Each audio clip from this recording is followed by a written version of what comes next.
আসসালামু আলাইকুম প্রিয় দর্শক, সুলতানাস কুকিং চ্যানেলের পক্ষ থেকে আপনাদেরকে আজকে আমি শুটকি রান্না করে দেখাবো। কাচকি মাছের শুটকি, এগুলো আমি ধুয়ে পরিষ্কার করে নিয়েছি। এখন এটাকে একটু গরম পানিতে সিদ্ধ করে নিব, মানে চুলায় বসিয়ে দিয়েছি সিদ্ধ করে নেওয়ার জন্য। এই যে দেখতে পাচ্ছেন পেঁয়াজের গাছগুলো, এই পেঁয়াজের গাছ দিয়েই কিন্তু আজকের এই শুটকির রেসিপিটা করে দেখাবো। এটা কিন্তু খেতে অনেক বেশি মজা লাগে। তো এই যে দেখুন পেঁয়াজের গাছগুলোকে আমি সুন্দর করে কেটে নিয়েছি। এটা হলো গোড়ার অংশ আর এটা হচ্ছে উপরের অংশ। তো দুইটা আমি দুইবারে দিব, সেজন্য আলাদা আলাদা করে রেখেছি। আর এই যে কাসকি মাছগুলো সিদ্ধ করার পরে আবারও আমি ধুয়ে নিয়েছি, ধুয়ে চাকনির মধ্যে নিয়ে নিয়েছি।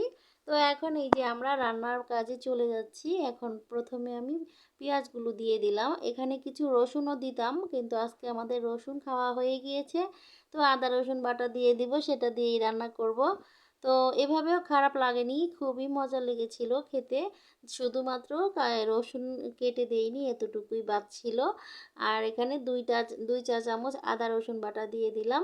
এখন এগুলোকে ভালো করে একটু ভেজে নিচ্ছি, কারণ ভেজে নিলে দেখা গেছে আদা রসুনের গন্ধটা চলে যায়। আর লবণ দিয়ে দিলাম, আর 1 চা চামচ হলুদের গুঁড়া, 1 চা চামচ ধনিয়ার গুঁড়া। এগুলোকে দিয়ে ভালো করে মশলাটাকে নেড়ে চেড়ে একটু ভেজে নিব আধা মিনিটের মতো। একটুখানি ভেজে নিয়ে তারপরে আমি একটু পানি দিয়ে মশলাগুলোকে কষিয়ে নিচ্ছি। দেখুন এভাবে করে কষিয়ে নিতে নিতে এই যে পানিটা যখন শুকিয়ে যায় আর তেলটা বের হয়ে যায়, তখনই কিন্তু আমাদের মশলাগুলো কষানো হয়ে গেছে বুঝতে হবে। আর মশলা কষানো হয়ে গেলে এরপরে এই যে শুটকিগুলো আমি দিয়ে দিলাম, দিয়ে আরও একটু পানি দিয়ে দিলাম, দিয়ে 5 মিনিটের মতো কষিয়ে নিব এই শুটকিগুলোকে।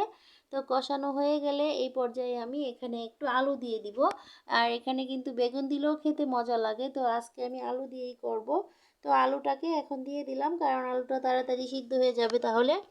আর এই যে দেখুন আলুটাকে দিয়ে ভালো করে একটু মিশিয়ে দিলাম, মিশিয়ে দিয়ে এখন আমি ঢেকে দিয়ে রান্না করে নেব 5-6 মিনিটের মতো। 5-6 মিনিট হয়ে গেছে। এই পর্যায়ে আমি আগে থেকে যে পরিষ্কার করে রেখেছিলাম পেঁয়াজের গাছগুলোকে কেটে রেখেছিলাম, সেই গোড়ার অংশটা আগে দিয়ে দিব, কারণ এটা হচ্ছে শক্ত, সেজন্য আগে দিতে হবে। এটা দিয়ে আমি আবারও ঢেকে দিলাম, ঢেকে দিয়ে কিছুক্ষণের জন্য রান্না করে নিব, যতক্ষণ না পানি বের হয়ে এই পেঁয়াজগুলো সুন্দর মতো সিদ্ধ হয়ে যায়। আর এখানে আমি দুটো কাঁচামরিচ দিয়ে দিচ্ছি। আর ঝালটা কিন্তু আপনারা যে যার পছন্দ মতো দিয়ে নেবেন। আমরা সবসময় ঝাল কম খাই, সেজন্য আমরা কম মরিচ দিয়েছি। তো এখন এই পর্যায়ে আর পেঁয়াজের যে আগার মাথাটা ছিল, উপরের অংশটা, সেটাকে আমি দিয়ে দিলাম। এটাকে দিয়ে দেওয়ার পরে ঢেকে রান্না করব। তো এখান থেকে কিন্তু অনেক পানি বের হবে, কারণ এই গাছগুলো থেকে অনেক পানি বের হয়েছিল। এই যে দেখতে পাচ্ছেন কতটা ভেজা ভেজা হয়ে গেছে। তো এগুলোকে আমি আরও 6-7 মিনিটের মতো রান্না করে নিব। এই রান্না করতে করতে যখন এই পানিটা শুকিয়ে যাবে, তখনই বুঝতে হবে যে আমাদের শুটকি রান্নাটা একেবারে পারফেক্ট হয়েছে। তো এই পর্যায়ে কিন্তু লবণটা চেক করে নিতে হবে নামানোর আগে, সবসময়ই লবণটা চেক করে নিলেই হয়ে যাবে। তাহলেই বুঝতে পারবেন যে কতটা মজাদার হয়েছে এই রেসিপিটা। তো আমার এই রেসিপি যদি আপনাদের কারো কাছে ভালো লেগে থাকে, প্লিজ একটা লাইক কমেন্ট শেয়ার করে দিবেন। আর যারা যারা আমার চ্যানেলে নতুন আছেন, প্লিজ আমার চ্যানেলটাকে সাবস্ক্রাইব করে রাখবেন। আর যারা নাকি অলরেডি সাবস্ক্রাইব করে রেখেছেন, তাদেরকে জানাই অসংখ্য ধন্যবাদ।